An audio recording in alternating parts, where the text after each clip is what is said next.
Fourscore and 7 years ago our fathers brought forth on this continent a new nation, conceived in liberty and dedicated to the proposition that all men are created equal. Now we are engaged in a great civil war, testing whether that nation or any nation so conceived and so dedicated can long endure. We are met on a great battlefield of that war. We have come to dedicate a portion of that field as a final resting place for those who here gave their lives that that nation might live. It is altogether fitting and proper that we should do this.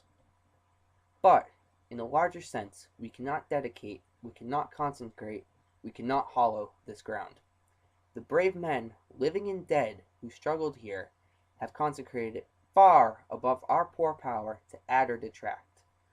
The world will little note, nor long remember what we say here, but it can never forget what they did here. It is for us the living, rather, to be dedicated here to the unfinished work which they who fought here have thus far so nobly advanced.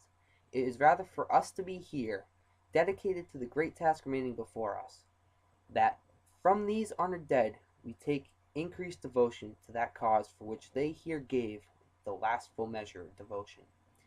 That we here highly resolve that these dead shall not have died in vain, that this nation, under God, shall have a new birth of freedom, and that government of the people, by the people, for the people, shall not perish from the earth.